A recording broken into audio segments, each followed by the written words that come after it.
பெரியோர்களே, தாய்மார்களே, தேசிய முற்போக்கு திராவிட கழகத்தினுடைய நிறுவன தலைவர், உங்கள் வீட்டு பிள்ளை, கருப்பு எம்ஜிஆர், புரட்சி கலைஞர் கேப்டன் அவர்கள் பிறந்து வளர்ந்த மதுரை மாவட்டத்தை சேர்ந்த என்னுடைய அன்பு சகோதர சகோதரிகளே, உங்கள் அனைவருக்குமே கேப்டன் சார்பாகவும் தேசிய முற்போக்கு திராவிட கழகத்தின் சார்பாகவும் என்னுடைய பணிவான வணக்கங்களை, நன்றிகளை நான் தெரிவித்துக் கொள்கிறேன்.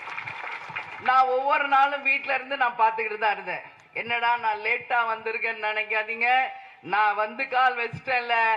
இனி பாருங்க, அந்த திட்டம் முற்றிலுமாக கைவிடப்பட்டது என்ற செய்தி வெகு விரைவில் வரும் என்பதை உறுதியா உங்ககிட்ட நான் சொல்றேன். இது சாதாரண விஷயம் கிடையாது.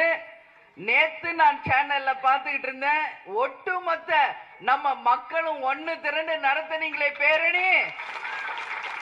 நான் அங்க வீட்டுல இருந்து உங்களை தான் பார்த்துக்கிட்டு இருக்கேன். நான் ஒரு விஷயம் சொல்றேன், நேத்தே நாம ஜெயிச்சிட்டோம், நேத்தே ஜெயிச்சிட்டோம் நம்ம. அதனால நீங்க யாரும் எதுவும் பயப்படவே தேவையில்லை. இப்ப நான் வந்தவன அம்மா நிறைய பேர் என்கிட்ட சொன்னாங்க, இது சோறு போடுற பூமி, எங்க உயிர், எங்க மண்ணு, இத எப்படி எடுக்கிறதுன்னு உங்களுக்கு நான் உறுதி அளிக்கிறேன். எந்த கொம்பனாலும் இந்த மண்ணை தொட்டு கூட பார்க்க முடியாது. இது உறுதி. பாத்துக்கலாம், அவங்களா நம்மளான்னு பாத்துக்குவோம். டங்ஸ்டன் இல்ல, அவங்க டங்குவார் அறுத்து தின்னு கட்டி துரத்தி விடுவோம்.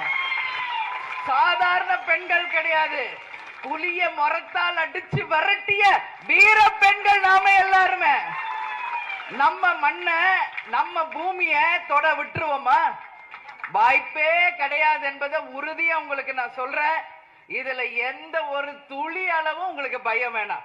இவ்வளவு தூரம் நம்ம சொல்லி யாராவது வந்தாங்கன்னா முதல் ஆளா உங்களோட சேர்ந்து தரையில உட்காந்து உங்களுக்காக இந்த திட்டம் வராம தடுக்கும் வரை உங்களோட நான் இந்த ஊர்லயே தங்கி இருப்பேன். இப்ப உள்ள நான் வர்றப்ப நான் பாக்குறேன், விளைநிலங்கள் அத்தனையும் அரிட்டாப்பட்டின்னு ஒரு போர்டு இருந்துச்சு என்ட்ரன்ஸ்லயே, நான் எல்லாமே பார்த்தேன். ஆனா கீழேயும் ஹிந்திலையும் எழுதி இருக்காங்க. அது ஏன்னு எனக்கு புரியல. ஆனா இது மாதிரி நான் எந்த வில்லேஜ்லயும் பார்க்கல. தமிழ்லயும் இருக்கு, ஹிந்திலயும் இருக்கு. அப்போ உண்மைதானே? ஏன் அப்படி எழுதி இருக்காங்க? அப்போ இங்க திட்டத்தை கொண்டு வர்றதுக்காக மத்திய அரசு செய்யும் சூழ்ச்சியா என்பதை நான் யோசிக்கிறேன். அதனால நிச்சயமா கிடையாது. மத்திய மாநில அரசுகள் ரெண்டு பேரும் தான் நான் சொல்றேன். நிச்சயமாக இந்த திட்டத்தை எந்த காலத்திலும் கொண்டு வரக்கூடிய ஒரு திட்டம் இங்க வருதுன்னா மக்கள் ஒப்புதலோடு, மக்கள் ஆதரிச்சா மட்டும்தான் ஒரு திட்டம் இங்க வெற்றி அடைய முடியும். ஒட்டுமொத்த இங்க இருக்கின்ற 5000 ஏக்கர் ஃபர்ஸ்ட் உள்ள வரும்போது நாங்க செக் பண்றோம், இங்க கிரானைட் இருக்கான்னு உள்ள வர வேண்டியது. அப்புறம் கொஞ்சம் கொஞ்சமா 2000 ஏக்கர்ன்றது, அப்புறம் 5000 ஏக்கர்ன்றது. இப்படித்தான் வெள்ளையனே வெளியேறு நம்ம ஆளுங்களை துரத்துனாங்கல்ல, வெள்ளைக்காரங்களும் இப்படிதான் உள்ள வந்தாங்க. இந்தியாக்குள்ள காலை தான் வச்சாங்க, அப்படியே நாட்டையே பிடிச்சாங்கல்ல. அது மாதிரிதான் இங்க சும்மா மண் ஆய்வு செய்யறோம் உள்ள வந்துட்டு இப்ப 1000, 2000, அப்புறம் 5000 ஏக்கர் எடுத்து ஒட்டுமொத்த இந்த கிராமங்களையும் எடுக்கின்ற ஒரு சூழல் வரும். நீங்க ஒரு மண்ணையும் ஆய்வு செய்ய வேணாம், எங்க ஊருக்குள்ளேயும் நீங்க யாரும் வரவும் கூடாது. இந்த மண்ணை பத்தி, இந்த பூமியை பத்தி, இந்த தண்ணிய பத்தி எங்க மக்களுக்கு தெரியாது. நீங்க என்ன புதுசா சொல்ல போறீங்க? ஒன்னும் தேவையில்லை. இங்க ஆனமலை இருக்கு, இது சிவன் பூமி. மதுரைன்றது சும்மா கிடையாது. நான் மதுரையின் மருமகளாக, உங்கள் வீட்டு பெண்ணா, உங்கள் சகோதரியா என்னைக்கு உங்களுக்கு நான் துணை நிற்பேன். இது வெறும் வார்த்தை இல்லை, என் அடி மனசுல இருந்து கேப்டனே என்னோட இணைஞ்சு உங்களோட பேசுறார். தலைவர் எங்கேயும் போல, அவர் ஆன்மா இங்கதான் இருக்கு. உலகத்திலேயே அவருக்கு பிடிச்ச ஊரு மதுரை தான். அதனால மதுரையில தான் அவர் ஆன்மா என்னைக்கு இருக்கும். அப்படி ஒரு நிலைமை இந்த மண்ணுக்கு என்னைக்கும் வரவும் விடமாட்டோம் என்பதையும் உறுதியா சொல்றேன்.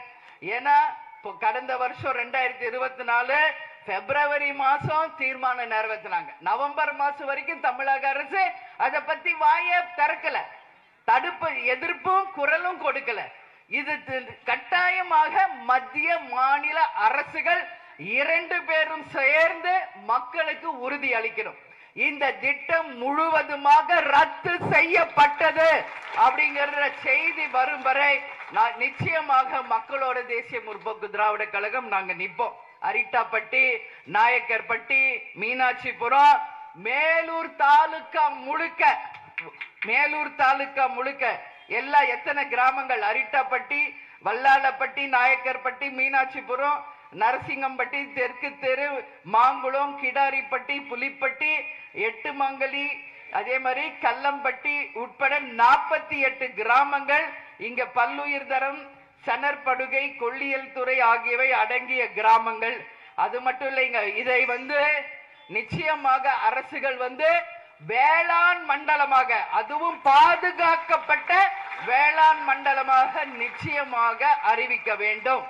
தஞ்சாவூரை எப்படி பாதுகாக்கப்பட்ட வேளாண் மண்டலமாக அறிவித்தார்களோ அது போல நம்ம கிராமங்கள் 48 கிராமம் சேர்ந்த நம்ம மேலூர் தாலுகாவையும் நிச்சயமாக பாதுகாக்கப்பட்ட வேளாண் மண்டலமாக தமிழக அரசு அறிவிக்க வேண்டும். மத்திய அரசு இந்த திட்டத்தை முற்றிலுமாக நாங்கள் நிறுத்திவிட்டோம். நாங்க இனிமேல் அந்த திட்டத்தை கையில எடுக்க மாட்டோம் என்ற உறுதியை அளிக்க வேண்டும் என்பதை இங்க நான் அரிட்டாப்பட்டியில இருந்து பேசிட்டு இருக்கேன். இங்க நான் அரிட்டாப்பட்டியில பேசுறது அரசாங்கத்தில் இருக்க ஒவ்வொருத்தர் காதலையும் போய் விழுகணும். அது மத்திய அரசுக்காரங்களா இருந்தாலும் சரி, மாநில அரசுக்காரங்களாக இருந்தாலும் சரி என்பதை உங்களுக்காக நான் பேசுறேன். நேத்து நான் பார்த்தேன், ஒண்ணு மட்டும் உறுதியா, யாரும் பயப்படாதீங்க, நேத்தே நம்ம ஜெயிச்சிட்டோம். உங்க பேரணி சாதாரண இல்ல, ஒட்டுமொத்த பேர் திரண்டு போனீங்கல்ல, அதுலயே நாம ஜெயிச்சிட்டோம். அதனால உறுதியாக இது பாதுகாக்கப்பட்ட வேளாண் மண்டலமாக மாறி இங்கு இருக்கின்ற எந்த ஒரு இடத்தையும் கை கூட வைக்க முடியாது. இது என்ன சாதாரண மூவியா? சுத்தி யார் இருக்காங்க? காவல் தெய்வங்கள் சுத்தி இருக்கின்ற கிராமங்கள். கை வைக்க முடியுமா? கொஞ்சம் யோசிச்சு பாருங்க. கிரானைட்டுக்குன்னு ஒருத்தர் கை வச்சாரு, இன்னைக்கு அவங்க என்ன ஆனாங்க? ஒரு சின்ன எக்ஸாம்பிள். இன்னைக்கு 48 கிராமத்தை சுத்தி எத்தனை காவல் தெய்வங்க இருக்காங்க? கை வச்சு பாருங்க, அப்ப தெரியும் கிராமம்னா என்ன, கிராம மக்கள்னா என்ன, இந்த மண்ணுன்னா என்ன என்பது. நானும் கிராமத்துல பிறந்து வளர்ந்தவதான். அதனாலதான் சொல்றேன், கிராமத்தின் பெருமையை நானும் பிறந்து வளர்ந்து, இதை என் தம்பி இங்க இருக்காரு, என் பசங்க எல்லாரையும் நாங்க கிராமத்துல வச்சுதான் வளர்த்தோம். கேப்டன் இன்னைக்கு முதலமைச்சரா ஆகல, நீங்க எல்லாம் ஒரு வாய்ப்பு கொடுத்திருந்தால் இந்த நிலை உங்களுக்கு வந்தே இருந்திருக்காது. அவர் என் மக்களே உங்களுக்காக போராடினாரு, பேசினாரு, தொண்டையில ரத்தம் வர்ற அளவு மக்களுக்காக போராடினாரு. ஆனா மக்கள் புரிஞ்சுக்கல. இன்னைக்கு கல்லை எறிகிற மாதிரி தூக்கி எரிஞ்சிட்டீங்க. ஆனா இன்னைக்கு அவர் மறைந்த பிறகு மக்கள், நம்ம தமிழ்நாடு இல்ல, இந்தியா இல்ல, உலகமே இன்னைக்கு கேப்டன் புகழதான் பாடுது. அவர் ஒருத்தர் மதுரைக்காரரா இருந்து இன்னைக்கு உலகமே மதுரை மக்களையே இன்னைக்கு நினைக்கிறாங்கன்னா அதுக்கு கேப்டன் முக்கியமானவர். எரிந்த போது அது கல், ஆனால் எரிந்த பிறகுதான் அது வைரக்கல். அதுவும் விலை உயர்வு மிக்க, விலை மதிப்பில்லாத ஒரு வைரம் என்பது இன்னைக்கு நம்ம மக்கள் உணர்ந்திருக்காங்க. அதனால ஒண்ணும் கவலைப்படாதீங்க, நாங்க இருக்கோம்.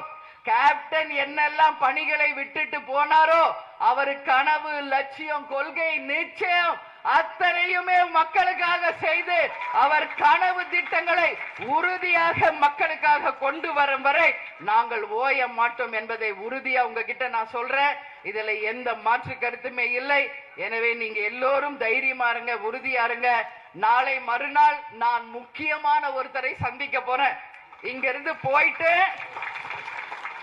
நம்ம மக்கள் சார்பாக நான் ஒரு முக்கியமான நபரை, மத்திய அரசுக்கு முக்கியமான ஒரு தூதுவரை சந்திக்கிறேன்.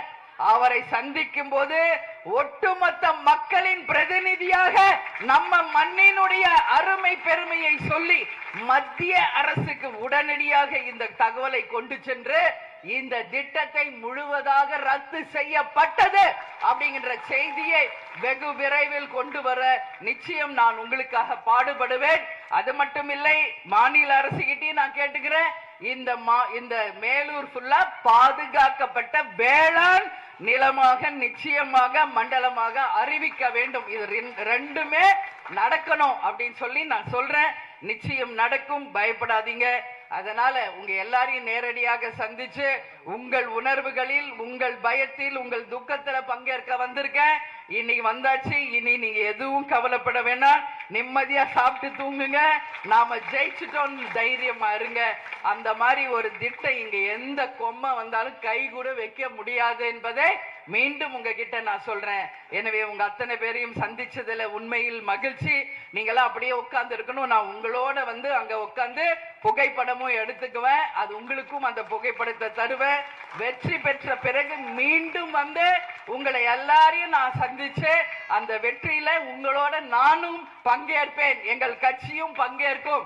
எங்க மாவட்ட செயலாளர் பாலச்சந்தர், எங்கள் ஒன்றியம், நகரம், பேரூர் கிளைக்கழக நிர்வாகிகள், எங்கள் மகளிர் அணி சகோதரிகள் எல்லாருமே உங்களுக்கு துணை நிற்போம் என்பதை உறுதியா சொல்லி இந்த கூட்டத்துக்கு வந்திருக்கும் பத்திரிகையாளர்களுக்கும் என் சகோதரிகளுக்கும் பொதுமக்களும் நன்றிகளை சொல்லி, நம்ம கேப்டன் எப்பொழுதும் சொல்லுவது போல, தமிழன் என்று சொல்லடா, தலை நிமிர்ந்து நில்லடா, நம் மண்ணுக்கும் நம்மளுடைய மண்ணுக்கு நாம் என்றைக்கும் உண்மையாக இருப்போம் அப்படின்னு சொல்லி உங்களிடம் இருந்து விடைபெறுகிறேன். நன்றி, வணக்கம்.